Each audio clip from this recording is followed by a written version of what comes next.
What's going on, y'all? It's your boy Cool Colas here, and you are now tuning into a new video on my channel. But before we get on to the topic today, I would love for you all to do a few things for me. Hit the like button, hit the subscribe button if you're not already subscribed to my channel, hit the share button, hit the bell icon so that you get notifications for whenever I come out with new content on this channel. And at the very end of this video, I would love it if you would leave me a comment below. That way I can get back to whatever it is that you had to say to me and we can engage. I was recently asked to do a post request, and this was requested of me from Instagram by one of my followers. And the request was that I do a case study on y'all's girl, Amanda Seales. And I will do a Shea Butter Samba case study of Amanda Seales. For those of you all who have not been following my channel, I want to make sure that I make this very clear because I've said this many times on other videos. So if you're new, I don't want you to be in here acting goofy and confused. A Shea Butter Samba is a black woman who identifies with being a empowered black woman, almost to the point where they almost see it as a different cultural group or a different racial group than blackness itself. They almost feel like they're separate, but they to some extent still want to benefit from reap the benefits of activism, or at least the aesthetics of activism. They also tend to have a lot of vitriol for the rest of black society, specifically and especially black men who are heterosexual. And they show that on a regular basis. They tend to get in roles. They tend to speak negatively about black men. They tend to do things that are supposed to denigrate black men, and they do it publicly. That's how you can kind of tell who is a Shea Butter Samba. A lot of times they try to make it seem like they want to empower black women specifically, when they're really just opportunists who want to be able to make something for themselves and only themselves. Amanda Seales falls into this category, and I'm going to explain how. The Shea Butter Samba class has a very specific power dynamic. They are a part of this acronym that I would call PAR. They're on par with each other. So I'm going to explain what each of these letters mean. P is for posturing. That means desiring to be impressive or to mislead. A is for arrogant. And the R is for rebellious. This totally identifies the characteristics of a Shea Butter Samba. And those who are Shea Butter Sambas typically exhibit the PAR acronym. They're on par with each other, and they have some level of camaraderie with each other in justifying that this behavior is okay. When you look at Amanda Seales, just study a lot of her behaviors. They are far in line with the Shea Butter Samba crew. Amanda Seales is a comedian. She's a actress, and I'm going to say comedian lightly, by the way. She's a comedian, she's an actress, and she's a media personality, and she's done music as well too. So she's pretty known, but she's somebody who I think really needs a deep case study. So I'm glad that somebody asked me to do this. To be honest, I'm not a big fan of her because she shows the Shea Butter Samba traits. Specifically, the first time that I really saw it is when she was talking about Myron Rolle. Now, the problem isn't that she accused him of harassing her, sexually harassing her specifically, but she put out there that she got reports that multiple women were saying that he sexually harassed all of them. What I don't like about that is that she was trying to throw stones and then hide her hands. So what I mean by that is anytime people were trying to accuse her falsely, obviously, because she said that because she didn't say this, accuse her of saying that she was sexually harassed by him, she was trying to deny that that's not what she said. But what she was trying to do was imply that he had done something to get things stirring and to put a target on his back.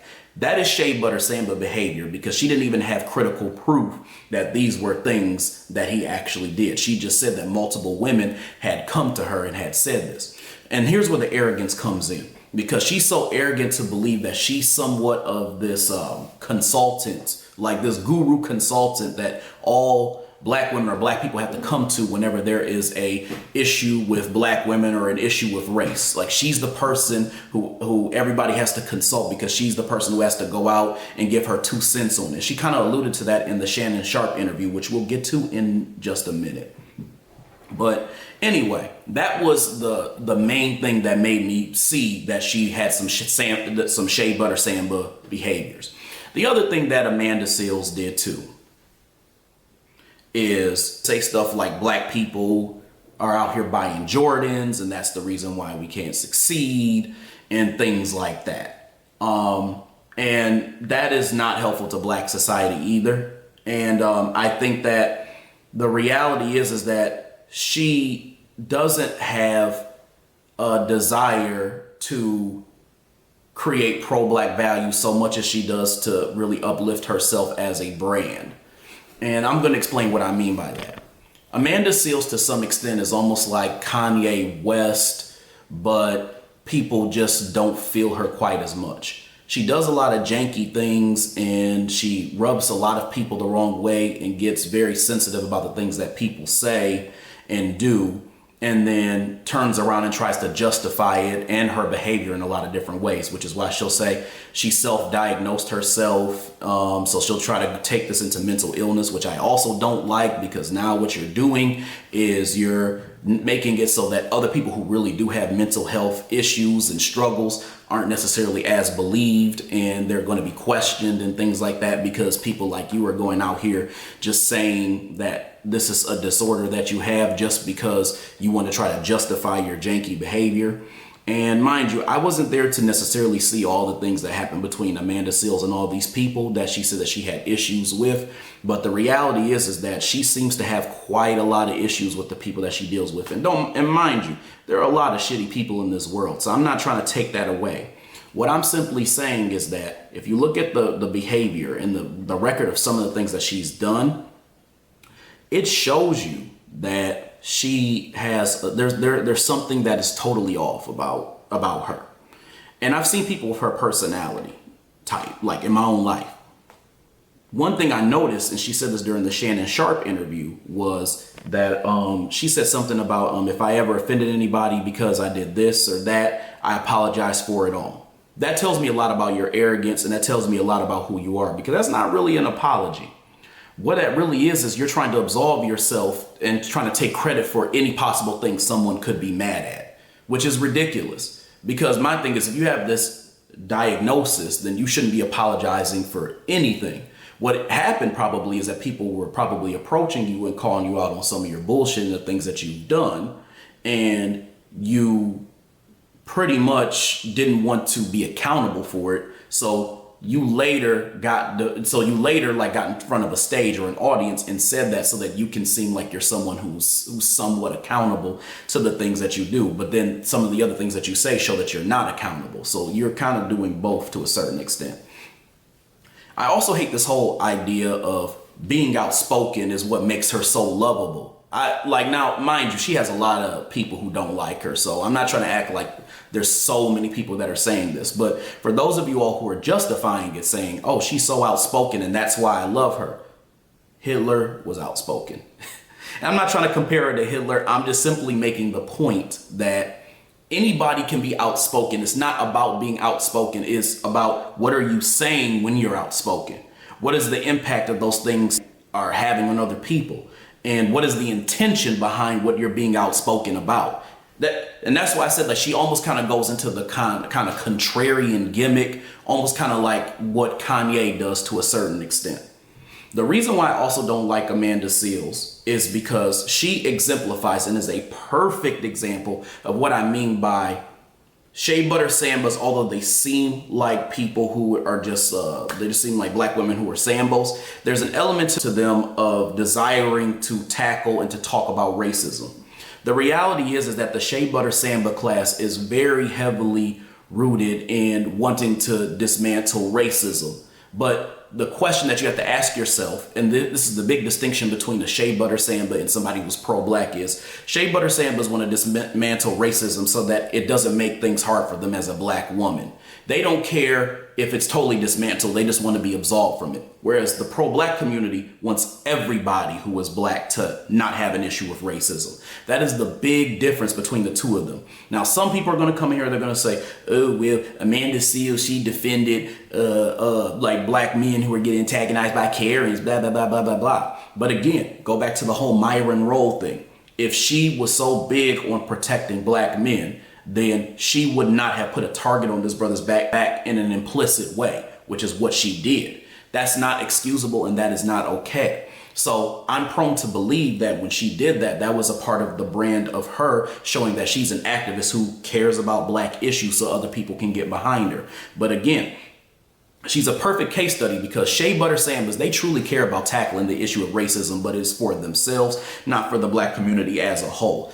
And if anything, when they do it for themselves, it's because they want to create the aesthetic that they are some type of activist-minded person who wants to try to solve issues for black people. That they want to create somewhat of a controlled opposition, or more so the controlled opposition that that the dominant society loves to portray on television. Now, going back to the whole Amanda Seales thing, I can also tell that some of this behavior comes from not having a dad. Now, I don't like to demonize everybody who doesn't have a father because a lot of people love to do that, you know, whenever they seem erratic, but that is definitely the case here. And you can also tell that because a lot of times whenever she would speak, even in that Shannon Sharpe interview, the first thing that she would say whenever she was talking about people who she liked versus who she disliked is, I didn't feel protected. I didn't feel protected. I didn't feel protected. You heard her say that multiple times. And the reason why she was saying that was because she, to some extent, desired what she felt like her father probably should have done for her. So she's hoping that she can get it in other people. And when other people don't protect her, which, and I think in her cases, excuse some of, you know, the shit that she says and the outspokenness, she feels let down and defeated.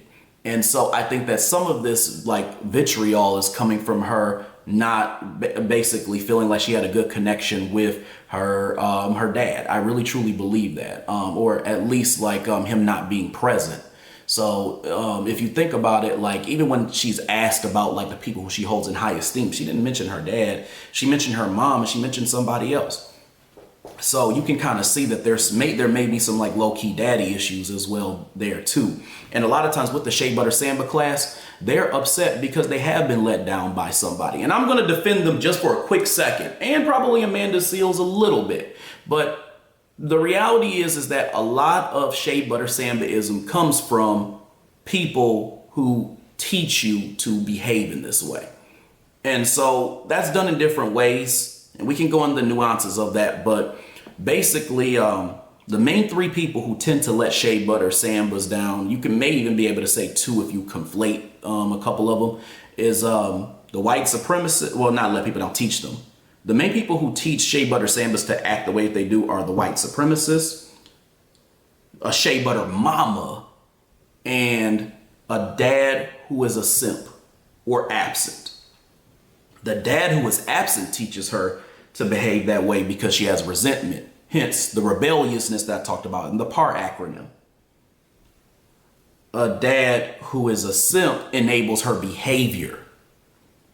And a lot of times she either learned that because of the way that he dealt with that mama, or the way that he dealt with her and the mama, which was again enabling like certain behaviors and for them to do and say certain things without him basically stepping up and putting his foot down saying this ain't right or that ain't right.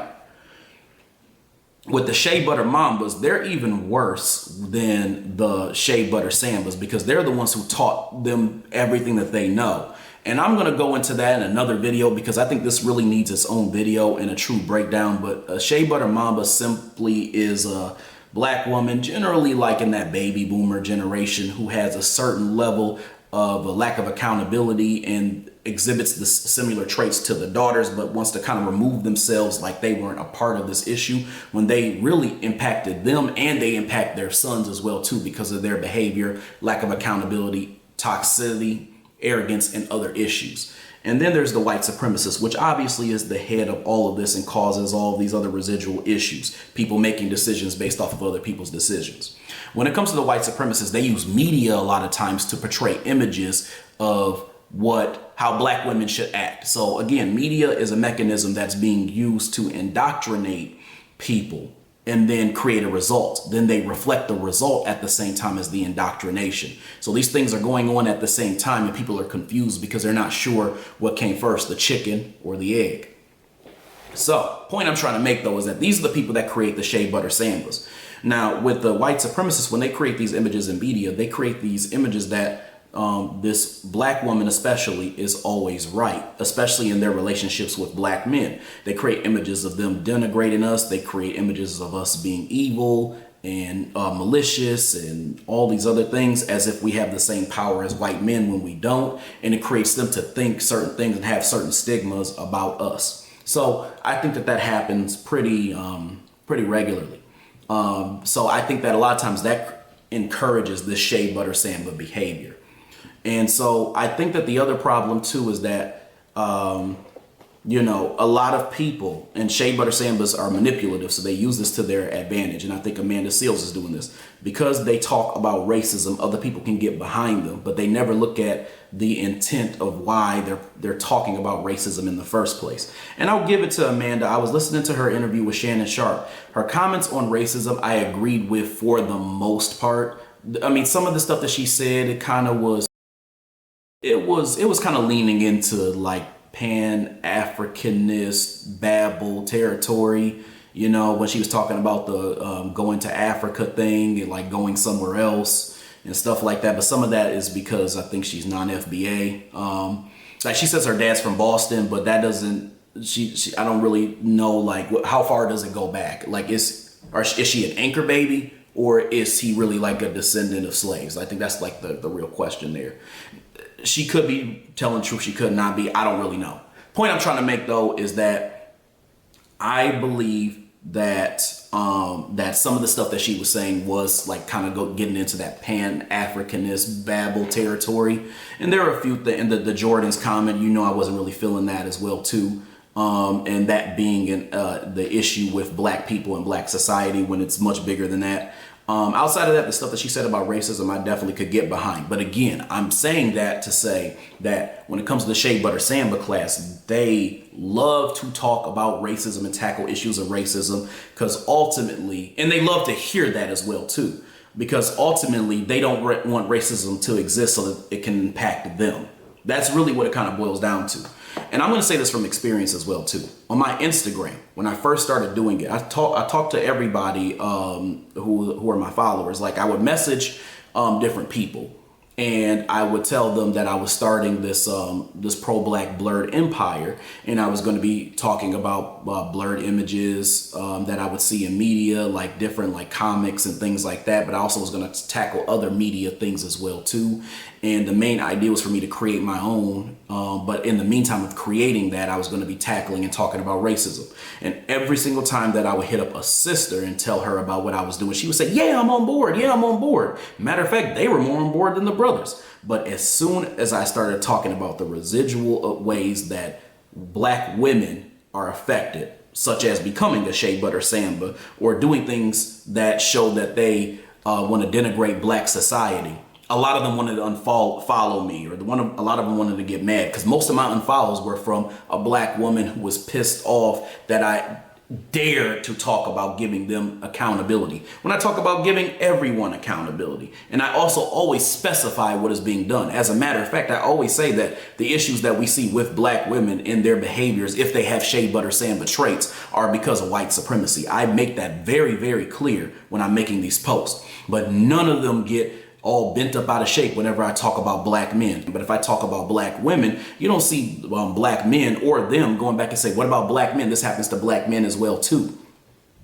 So I really think that there's a level of selfishness that comes with that. And I can't really get down with that because we really need people who are going to care about the Black community as a whole.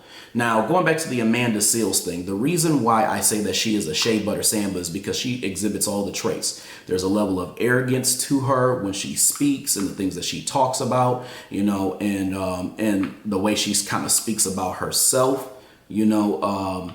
There's a level of posturing, like trying to be impressive because she wants other people to value the things that she says and she does, even if she's super outspoken, almost to the level of being somewhat of a contrarian.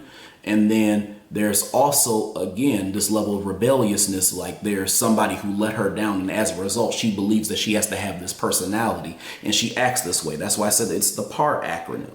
Now, when it comes to her behavior and things like that, and falling out with people and stuff like that, the one thing that I would say is that this is a good I guess example of what happens when the Shea Butter Samba gimmick falls apart.